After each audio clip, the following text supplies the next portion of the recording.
Ini saya sedang di depan kantor Dewan Perwakilan Rakyat Daerah Pandeglang ya, DPRD. Dan kali ini saya ingin coba podcast bareng wakil DPRD Kabupaten Pandeglang. Tentunya ini banyak hal yang ingin disampaikan oleh beliau. Lebih detailnya lagi nanti kita akan ngobrol bareng ya, karena beliau lagi di jalan. Sekarang kita langsung menuju ke lantai 2.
Assalamualaikum warahmatullahi wabarakatuh. Halo teman-teman semua, apa kabar hari ini? Saya doakan semoga kalian selalu diberikan kesehatan, kebahagiaan, dan juga rezeki yang berlimpah oleh Allah Subhanahu wa Ta'ala tentunya. Amin ya Rabbal Alamin. Bertemu lagi dengan saya Samsul Hidayat di channel yang memberikan inspirasi, motivasi, dan juga bedah buku dari orang-orang sukses tentunya. Dan kali ini ada sesuatu yang berbeda, ada sesuatu yang sangat menarik sekali, di mana hari ini Samsul dipertemukan dengan salah satu wakil DPRD Kabupaten Pandeglang ya, saja. Dan di sini kita nggak mau bahas lebih detail tentang apa itu politik, apa itu pemerintahan, dan bla bla bla yang lainnya, tetapi yang pasti sesuai tema kita, yaitu perjalanan proses perjalanan beliau sehingga sampai saat ini mencapai titik yang strategis banget, dan hampir semua orang banyak menginginkan di posisi seperti ini. Jangankan wakil ketua, anggota DPR saja di antara masyarakat yang lain berbondong-bondong untuk merebutkan posisi-posisi seperti ini. Sebetulnya ada apa sih di DPR itu, ada apa gitu loh. Dan yang pasti kalian harus tonton sampai beres, karena di sini tentunya akan memberikan inspirasi dan juga motivasi yang luar biasa. Oke, langsung saja Pak Ustadz, silahkan perkenalan. Samsul manggilnya Pak Ustadz aja ya. Ya boleh Pak aja. Oke, perkenalan dulu Pak Ustadz, silahkan. Ya baik, sebenarnya Assalamualaikum warahmatullahi wabarakatuh. Waalaikumsalam warahmatullahi wabarakatuh. Nama saya TB Asep Rafiuddin Arif. TB Asep Rafiuddin Arif. Ya, ini sudah ada namanya. Ya. Asli dari Pandeglang, ya. Dan hari ini diamanahkan oleh masyarakat Kabupaten Pandeglang sebagai wakil ketua DPRD Kabupaten Pandeglang. Ya, periode 2019 dan 2024 insyaallah. Pak Ustadz itu orang tua asli dari Pandeglang juga. Asli Pandeglang, dua-duanya Pandeglang. Isi orang Pandeglang. Bener-bener orang Pandeglang asli ya. Jadi pribumi banget ya, bukan pendatang. Pak Ustadz, pengalaman organisasi, tapi lebih ke sekolah dulu sih, dari mana sih? Waktu SMP, SMA gitu. Iya, saya dari mulai TK sampai dengan aliyah itu di kampung saya itu semuanya. Di Jadasari. Di Jadasari, itu dari TK. TK Darul Ma'arif. Ya, terus di Ibtidaiyah juga sama Darul Ma'arif. Kemudian di SD Nyoreang, SD 2 Cianjur. Masuk ke pesantren ke MTS Darul Ma'arif, kemudian ke aliyah di Darul Ma'arif. Baru keluar saya pas kuliah aja ke UIN ataupun YIN dulu. Tahun 2004. Tahun 2004 ya, saya masuk 2004. Oke, 2004 lulus tahun 2008 ya. 2008. Oke, Pak Ustadz, pernah pesantren ya pastinya. Betul, pesantren. Di mana pesantrennya? Itu di Jadasari. Oh, di Jadasari. Kebetulan kan keluarga saya punya pesantren, kakak saya punya pesantren. Jadi saya diminta oleh keluarga untuk pesantren di tempat kakak saya. Untuk saya pesantren di sini. Ini nih santri yang luar biasa. Santri bukan hanya sekedar di kobong doang ya, bahwa saya pemikirannya nggak jadul gitu kan, tapi terbuka akan kemajuan gitu. Kemudian juga pengalaman organisasi Pak Ustadz selama kuliah itu di apa aja sih? Saya di YIN sekarang UIN itu pertama kali masuk kampus itu saya ikut itu apa ya, yang bimbingan bimbingan masuk UIN itu atau yang itu BIMTES ya. Saya ke BIMTES di KAMI ya, pesona asing masuk ke Indonesia. Nah setelah saya masuk KAMI, setelah masuk UIN juga akhirnya ya ikut bergabung dengan pesona asing mahasiswa Muslim Indonesia. Itu dari awal masuk ya sampai lulus jadi di KAMI aja. Di KAMI. Kalau di internalnya ya saya ikut di HMJ TPI itu dengan teman-teman. Tapi bukan ketua HMJ ya, hanya di bidang saya. Oke gitu. Jadi berbekal dari KAMI aja tuh pengalaman. Betul. Saya di KAMI. Jadi organisasi lagi-lagi organisasi ya. Efek terbesar dari organisasi itu yang Bapak Ustaz rasakan saat ini apa sih? Jadi saya menyadari bahwa kuliah itu kan tidak hanya kita menerima atau menerima ilmu dari dosen kita, hanya kuliah bulan-bulan. Di semester pertama saya menyadari memang ketika itu dilakukan itu akan terasa bosan ya. Mulai juga wawasan kita tidak banyak bertambah, pengalaman kita berkurang gitu. Maka salah satu cara adalah kita bergaul. Saya waktu pertama kali semester 1 itu merasa kok kuliah begini amat gitu ya. Belum pas organisasi belum ya? Naik angkot ke kampus, belajar, pulang lagi gitu kan ke rumah. Maka saya waktu kuliah juga sambil ngajar ya di rumah itu. Nah serasa itu kok ini berasaan begitu setiap hari nih, ada mencari sesuatu berbeda. Ini karena dikenakan dengan kami itu saya masuk kami kan banyak tuh teman-teman ini di dalamnya satu sama lain saling bercerita pengalaman. Apalagi pengurus para senior itu bercerita seperti apa harus kuliah dan juga harus berorganisasi. Jadi kita supaya menyeimbangkan antara akademik sama organisasi Pak. Dan setelah mulai merasakan sesuatu yang berbeda ketika kita kuliah gitu. Saya sempat terpikir juga sih waktu kuliah itu, wah kayaknya ini mau semua pas saya berhenti aja gitu ya. Saya sempat berpikir karena waktu itu baru semester 1 padahal. Iya, karena waktu itu merasa kok ini tidak ada apa ya, tidak berasa menarik begitu kuliah saat itu. Tapi setelah bergabung organisasi, nah ada nuansa baru, ya, dan juga ada motivasi yang terpacu gitu kan, yang tidak hanya sukses di akademik tapi juga bagaimana juga di organisasi gitu. Itu tantangan baru bagi saya, dan itu menarik. Gitu. Tapi pernah jadi pengurus Pak di situ? Saya pengurus, saya 2 periode pengurus di kami. Sebagai apa? 2 periode itu saya sebagai organisasi. Tapi ngebagi waktunya gimana Pak Ustaz? Nah, jadi kan karena saya juga diminta oleh keluarga, oleh kakak saya juga untuk tetap mengajar di pesantren begitu ya. Jadi kalau pagi itu ya kuliah sampai siang begitu. Sampai kemudian juga ketika ada acara organisasi ya saya ikut organisasi, tapi kalau tidak ada saya pulang ke pesantren begitu. Karena ada pesantren di sekolah saya. Apalagi kalau hari libur ya kita gunakan buat kegiatan organisasi. Oke, itulah teman-teman semua pentingnya organisasi, salah satunya yang mengantarkan beliau sampai saat ini. Kita ngobrol di depan orang kan diajari gitu kan. Betul, karena atau leadership atau itu ya, kemudian public speaking itu kita isolasi dapat dari organisasi. Karena di kampus belum diajarin ya Pak. Karena saran saya sih kalau teman-teman kuliah itu jangan hanya kuliah tapi bergabunglah di organisasi. Karena setelah kita akan diajarkan bagaimana mencari jaringan lebih luas gitu ya, menjadi relasi networking gitu. Kemudian juga ya kita dipacu untuk bisa mandiri gitu. Dan itu berasa memang sampai sekarang. Jadi yang masih kuliah pulang nih, kayak kupu-kupu gitu kan, cepet mikir deh, cepet catat, cepet tobat karena itu kita dapatnya cuma 30%, masa benernya ilmu dari kampus itu cuma 30% katanya gitu. Ya. 70% itu dari organisasi dan juga dari relasi, benar nggak sih Pak?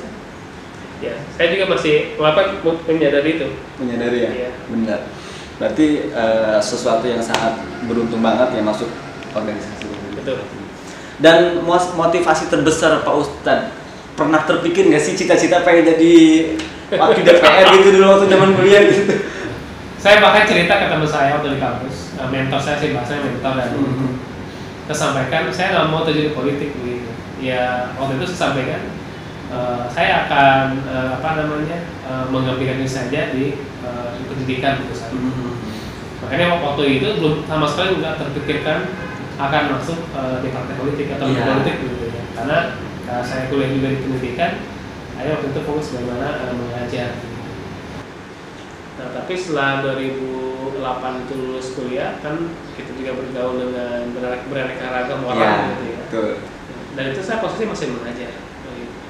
Dan dikenalkan dengan salah satu teman bahwa kita mulai dekat dengan salah satu partai politik. Dan di situ juga mulai kita mendalami lah begitu. Tapi nggak apa-apa, kalau saya disebutin partai politiknya nggak apa-apa. Karena saya sekarang di PKS, di PKS. Oh, dari dulu juga di PKS. Gitu. Jadi prosesnya itu tahun berapa tuh? Lulus kampus saya 2008 itu sudah, pas lulus itu sudah mulai ikut kegiatan partai. Dan lebih intensnya itu setelah lulus kuliah saya. Setelah lulus kuliah. Dan lulus saya mulai ikut-ikutan kegiatan partai gitu di Pandeglang khususnya. Dan akhirnya 2015 saya masuk di kepengurusan partai, tapi hanya bidang kepemudaan, bidang urusan pelajaran gitu kan. Itu proses puncaknya sampai sekarang bisa jadi itu gimana sih, kan posisinya mungkin panjang bisa singkatnya. Jadi saya 2014 juga sempat dicalonkan sama partai PKS. Jadi anggota dewan. Waktu itu saya 2014, cuman waktu itu saya runner up lah, seorang kedua. Yang dapat itu lah nomor 1, saya nomor 2 saat itu. Nah, memang tujuan waktu itu nyaman sih bagaimana juga supaya PKS tetap dapat kursi siapapun untuk menangi negatif saya, yang pasti mengamankan kursi PKS. Nah 2015 ketika ada musyawarah daerah gitu ya, PKS ini, kemudian saya terpilih jadi ketua partai. Ketua partai Di 2015 saya berapa ya? Untuk kawasan Pandeglang. Iya. Ya pokoknya 20 berapa itu usia saya begitu. Oh, masih 22. Sekarang saya 34 nih. Iya, waktu itu masih 20. Tahun yang lalu berarti berapa? 29-an ya? 29-an ya. Ya, terhitungnya masih muda banget kan? Iya. Itu dari 2015 saya terpilih menjadi pimpinan partai politik ataupun ketua partai. Nah, di saat itulah saya sudah mulai intens di politik gitu ya. Karena kan memimpin partai di luar. Tapi masih ngajar waktu itu? Masih. Karena saya masih diminta untuk keluarga untuk tetap di sekolah gitu ya. Supaya kita ngebagi, kalau pagi ngajar ya siang baru kegiatan partai gitu. Itu saya ngajar itu saya baru kemarin aja di 2019 awal tuh saya baru resign dari saya izin, karena saya nggak mungkin kan karena lumayan begitu padat, hanya mungkin bisa bolak-balik, karena saya izin ke keluarga untuk fokus dulu di DPR. Oke Pak Ustadz, sampai ada yang mau nyalonin jadi salah satu anggota DPR, yang mau Samsul tanya, menurut Bapak sendiri apa sih yang ada di dalam diri Pak Ustadz sendiri? Apa sih kelebihan gitu di antara kader-kader yang lain? Kalau di PKS kan ini memang mayoritas yang dimuncul itu adalah diminta oleh partai politik. Diminta ditawarkan bahwa apakah bersedia untuk dicalonkan dari partai politik. Saya 2014 juga sama sekali tidak terpikir ingin dicalonkan, tapi karena partai meminta, ya saya berpikir bagaimana saya bisa membantu partai ini bisa eksis ke depan. Ini 2015 saya terpilih, karena tidak terpilih di 2014. Kemudian juga masa pengusaha kedua sudah habis, dan 2015 itu saya terpilih jadi ketua partai. Dan itu mulai intens lagi di partai politik. Akhirnya di 2019 kemarin, saya pun kembali dicalonkan oleh partai politik. Dan kalau takdirkan dia mendapatkan kursi ya di dapil 1 ini. Memang kita target 2 kursi. Dan memang kemudian ditakdirkan 1 kursi, dan saya terpilih dari 6 kecamatan ya di dapil 1 ini. Dari 9 kursi begitu, alhamdulillah hasilnya PKS. Dan saat itu saya berpikir bagaimana juga di partai di DPR ini adalah yang memberikan kontribusi terbaik aja untuk masyarakat. Kita juga memberikan pelayanan, apa yang bisa saya berikan untuk masyarakat, insya Allah saya berikan. Makanya ketika pertama kali saya mikir, ketika saya dilantik itu oleh di DPR ini, berpikir apa nih yang bisa saya berikan untuk masyarakat Pandeglang, khususnya di DPR saya dapil 1. Alhamdulillah waktu saya pencalonan 2019 itu, karena saya sudah juga belajar lah dari 2014 yang lalu bagaimana mencalonkan. Dan 2019 kemarin ini sepertinya agak lebih kita lebih mantap lah gitu mencalonkan begitu.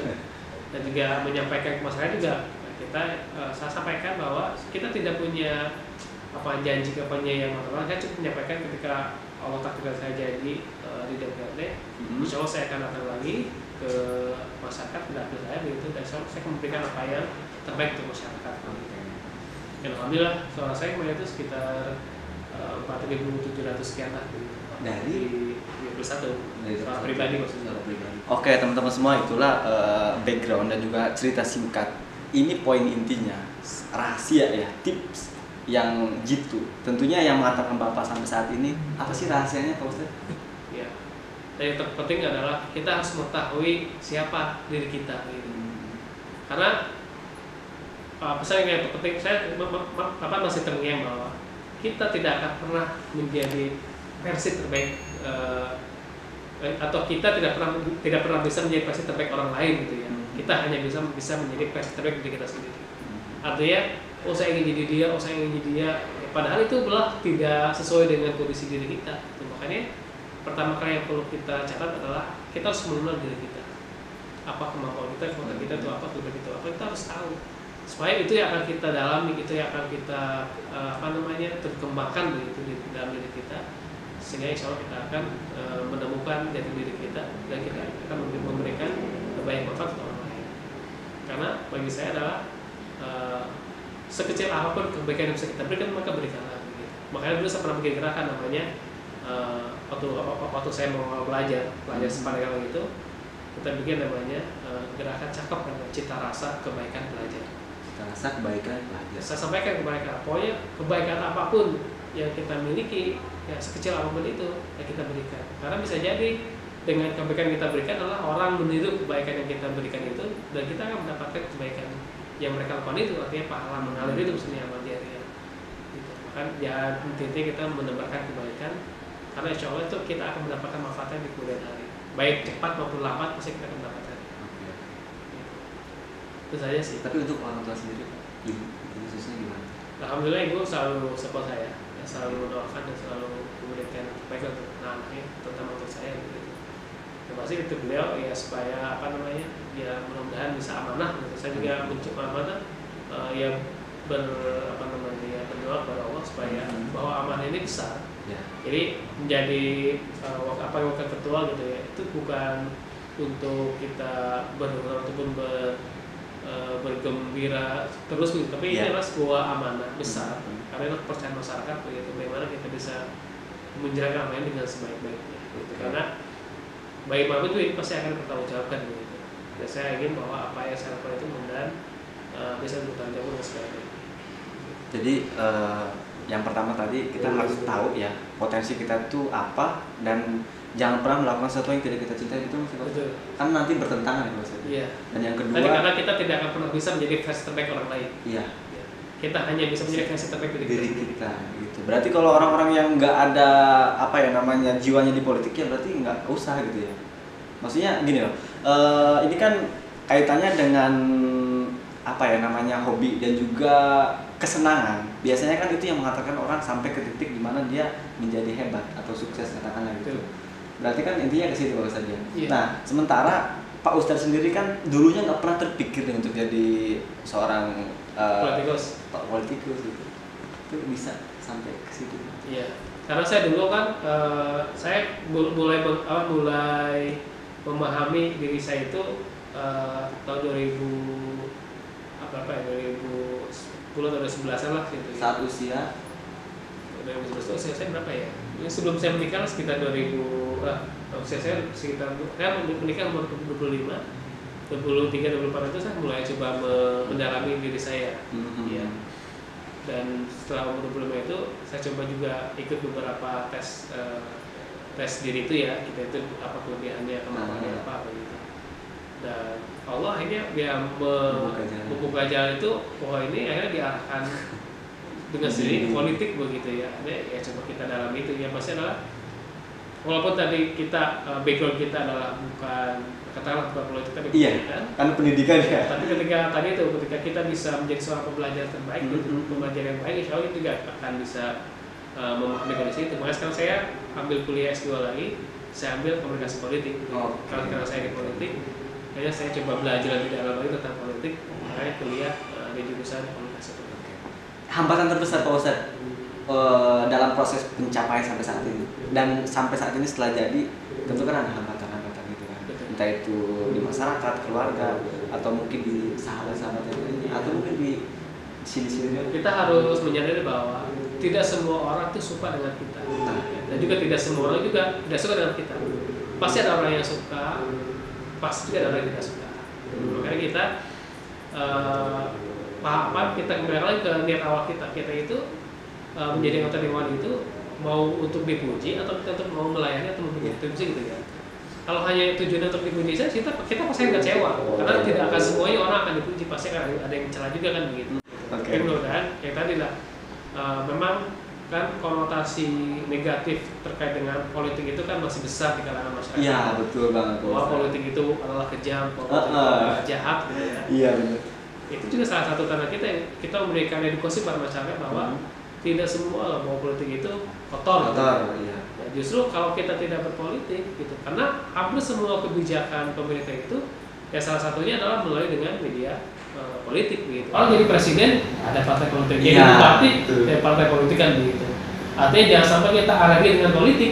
Justru kehidupan kita sekarang ini saat itu ditentukan oleh politik gitu. Makanya kita belajar politik bukan untuk bukan untuk kita memberikan sesuatu yang negatif, tapi kita ingin memberikan sesuatu yang positif. Boleh nggak sih Pak Ustadz anggota DPR itu punya slide job gitu, kayak jadi pengusaha atau punya instansi yayasan dan lain-lain? Ya, yang pasti jangan sampai dia mengganggu kinerja dia sebagai anggota DPR. Ya. Ketika dia karena dia sebagai anggota DPRD, ya tugasnya juga yang fungsi dia adalah bagaimana tadi budgeting, controlling, dan juga membuat peraturan gitu ya. Biasakan membuat konstitusi dia. Tapi ketika dia punya usaha, ya silakan berusaha gitu, dia usaha. Karena juga jangan sampai dia kan sadar bahwa menjadi anggota dewan itu orang menganggapnya dia punya uang banyak begitu. Sangkanya kan begitu. Padahal juga sama saja. Ada sesuatu yang datang, butuh proposal segala macam. Kita juga perlu untuk mungkin menjadi sumber-sumber yang lain gitu. Jadi sah-sah saja anggota dewan dia sebagai seorang pengusaha gitu. Tapi jangan sampai mengurangi ataupun menghilangkan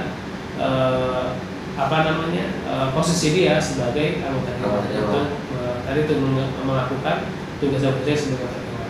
Jadi itu tetap di nomor satu ya, tanggung jawab. Iya betul. Karena kita kan dipilih oleh masyarakat, makanya kita tanggung jawab itu oleh masyarakat. Tapi kalau tadi kita mencari untuk menutupi juga kehidupan kita, apalagi untuk menutupi kebutuhan konstituen kita, ya sah-sah saja dia kan sebagai seorang apakah dia berdagang atau pengusaha sebagainya. Karena kenapa selalu nanya ini, kemarin sempat buka salah satu informasi dari warga Banten ya Bu, apa sih namanya, wargabanten.com kalau nggak salah. Di situ ada beberapa cuitan dari yang saya lihat itu dari orang Majasari. Dia itu membuat salah satu artikel bahwa dia melihat seorang politikus ya, tapi dia nggak nyebutin partainya, yang punya slide job, salah satunya adalah usaha. Tapi apa emang nyinyir atau gimana gitu kan, emang kurang tak katanya kan, kata dia itu gajinya itu kan bukannya nyampe 30-40 kok masih gitu kan. Nah saya pikir emang secara baku memang nggak boleh gitu, ternyata masih boleh selama tanggung jawab. Ya selama tugas-tugas dia dilakukan dengan sebaik-baiknya.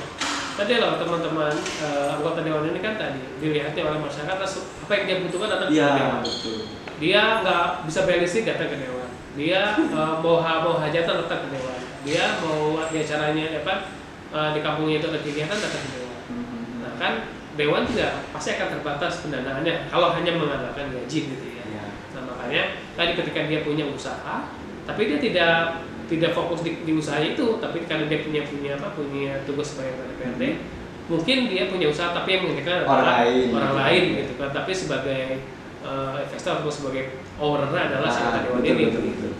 Kecuali kalau si dewan ini dia sebagai pegawai di sini, itu baru fokus di situ ya, ini nggak boleh ya. Tapi kalau dia sebagai owner, pemilik usaha begitu itu sah-sah saja. Okay. Karena keuntungannya juga pasti dia akan gunakan untuk kebutuhan politik dia, apakah bisa memberi konstituennya kan begitu. Bisa saja. Pak Ustadz pernah nggak sih dapat kritikan pedas dari masyarakat? Iya banyak. Sering ya. Sering. Tapi yang masih terngiang-ngiang sampai saat ini itu apa tuh? Saya juga pernah. Saya kan bikin program namanya adalah kartu asuransi sahabat PK. Kartu asuransi sahabat. Baik Kak Sabar. Baik. Jadi kartu sabar, singkatnya sabar, pakai sabar. Jadi kartu ini saya dedikasikan kepada para guru ngaji, ya, untuk membuat mereka. Ketika saya memberikan memposting bahwa saya akan memprogram kartu asuransi ini, memang banyak yang positif, yang merespon positif juga, tapi ada juga yang negatif. Misalnya, wah ini hanya ya pokoknya bahasa kasarnya, wah ini mah politik gitu ya, kemudian juga mengiming-iming gitu kan, kemudian juga ini nanti ujung-ujungnya nggak akan terrealisasi begitu. Nah makanya justru itu membuat terpicu kita, ya, bahwa apa yang kita lakukan ini ya bukan hanya sekedar posting ataupun hanya sekedar program, tapi bagaimana bisa berjalan. Dan saya buktikan itu ketika saya menyerahkan kartu itu pada si penerima kartunya, saya sampaikan bahwa ini salah satu bukti bahwa apa yang saya kemarin posting, apa yang saya sampaikan program kartu sabar itu bukan bohongan, tapi real gitu ya, dan diterima dan dirasakan oleh masyarakat langsung. Gitu. Ya. Jadi apa yang kita lakukan tuh pasti ada saja yang respon negatif. Tapi tadi bahwa dari kita adalah memberikan yang terbaik untuk masyarakat. Ya apapun itu responnya kita anggap sebagai vitamin kita aja. Ya. Baik itu positif maupun negatif. Karena sebaik apapun kita tetap ada orang yang nggak suka. Ya. Karena kita itu tidak semuanya orang tuh suka sama kita. Dan tidak juga semuanya yang tidak suka pada kita. Jadi ya kita memaklumi saja kondisi itu.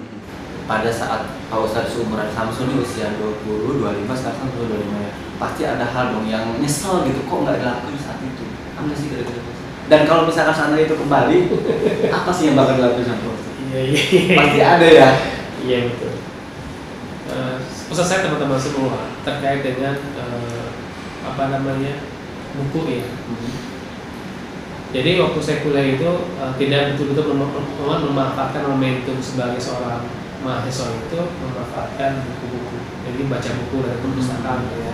Karena itulah salah satu juga sumber sumber pengembangan diri kita begitu. Karena kalau kita juga tidak pernah baca buku, kita akan mendapatkan apa kan gitu. Karena wawasan kita ada di situ begitu. Itu yang dulu juga saya saat kuliah saya tidak memanfaatkan momentum itu. Saya lebih sibuk bagaimana kegiatan, tapi mengisi dengan membaca buku itu minim gitu. Kurang gitu. Makanya saya betul kalau sebenarnya kita tidak memanfaatkan. Makanya sekarang kita berusaha betul bahwa kita bagaimana buku yang itu coba kita manfaatkan. Karena zaman kuliah itu saya menyadari zaman kuliah itu minim untuk mengkaji membedah buku itu gitu ya maksudnya.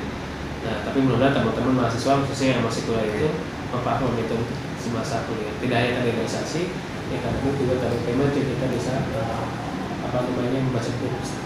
Keren banget teman-teman. Jadi memang betul ya, salah satu hal yang sangat penting ya, karena buku adalah jendela dunia ya. Kita bisa melihat Paris tanpa harus datang ke Paris gitu kan. Kalau memang sekarang kan nggak harus baca buku sih, di e-book juga banyak sih Pak ya. Nah itu adalah salah satu penyesalan yang mungkin kalau misalkan bisa diulang, Pak Ustadz bakal baca buku sering banget waktu itu. Ya karena kita masih bisa menikmati buku ya, kan memanfaatkan sebagai salah satu. Oke.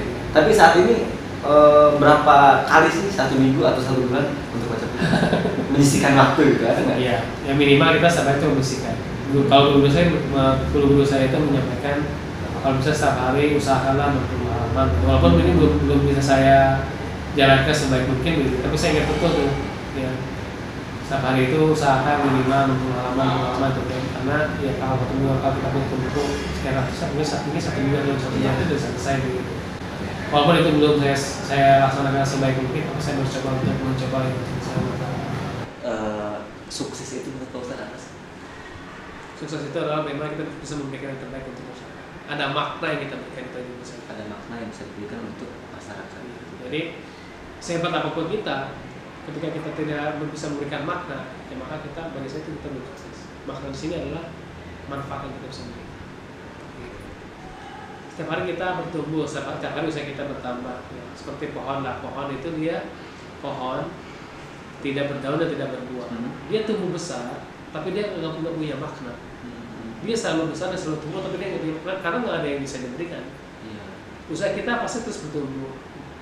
Usaha kita bertambah, ya, kemudian juga mungkin diri kita juga berkembang begitu. Tapi ketika kita tidak ada sesuatu makna, sesuatu yang kita berikan, maka kita berjumpa. Makanya apapun posisi kita adalah berikanlah makna. Keren banget, luar biasa. Pertanyaan terakhir Pak Ustadz. 3 impian terbesar Pak Ustadz pada usia 50 tahun. Saya sih satu saja. Ketika saya sudah selesai dalam tugas ya, kemudian juga usia saya belum betul-betul untuk depan, saya akan terjun lagi ke impian keluarga saya membangun sebuah pendidikan dan pesantren. Mudah-mudahan sih di akhir usia saya ataupun di akhir hayat saya itu saya bisa dalam membina para santri. Amin. Ataupun bisa mengelola pesantren. Amin. Semoga tercapai. Itu di akhir ya di akhir. Jadi pengen istiqomah di rumah, pengen punya pesantren gitu ya Ustadz ya. Insya Allah. Itu impian Ustadz dan juga impian orang tua keluarga. Closing statement buat ya khususnya nih para mahasiswa, para organisator dan juga buat anak-anak yang sekarang berkesempatan untuk ya nggak kuliah tapi berkesempatan untuk pesantren di Gubuk Riau Labasan. Ya. Pesan saya adalah pokoknya dimanapun kita berada, oleh siapapun kita dilahirkan, apapun kondisi kita saat ini, maka mari kita selalu bersyukur di atas anugerah dan limpahan rahmat yang Allah berikan pada kita semua.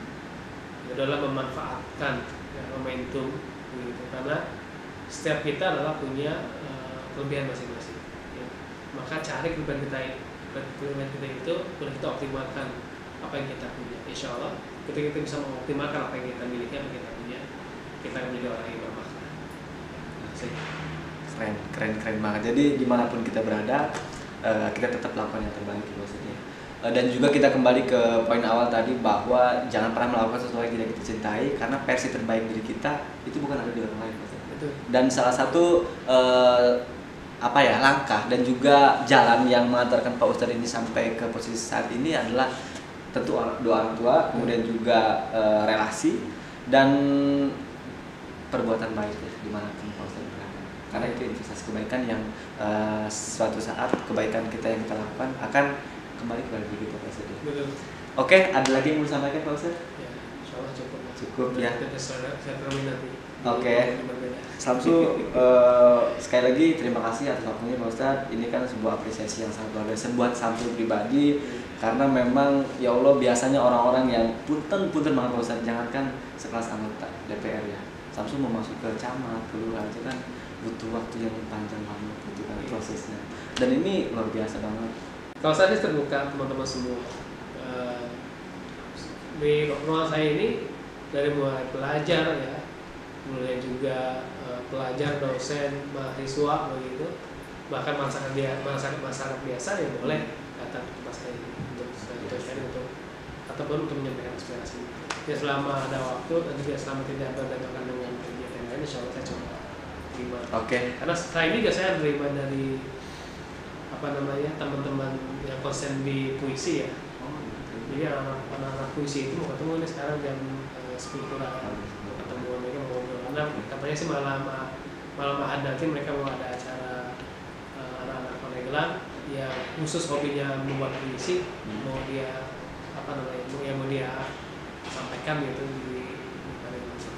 Ini keren banget. Jadi ini adalah salah satu anggota dewan yang menurut saya ini idaman banget. Karena ya tadi itu mudah banget Pak Ustadz untuk ketemu. Ya salam untuk yang lain Pak Ustadz ya.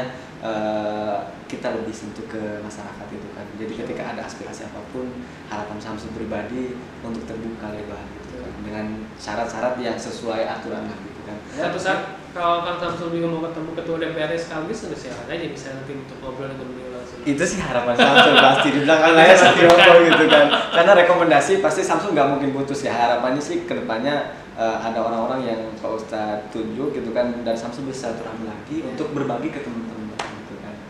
Oke. Terima kasih banyak teman-teman semua sudah menonton. Jangan lupa subscribe yang baru pertama kali nonton, nyalakan lonceng notifikasinya agar nanti ketika saya upload video-video baru kalian bisa mendapatkan pemberitahuan dan bisa langsung nonton. Insya Allah channel ini kalau kalian bantu dengan subscribe dan juga like, kita akan terus buat sesuatu yang menginspirasi, memotivasi dan juga tentunya akan merubah pengembangan diri kita. Saya Samsul Hidayat, mohon undur diri. Apabila ada kesalahan kata, mohon dimaafkan. Assalamualaikum warahmatullahi wabarakatuh. Selalu. Pak Ustadz, atur nuhun.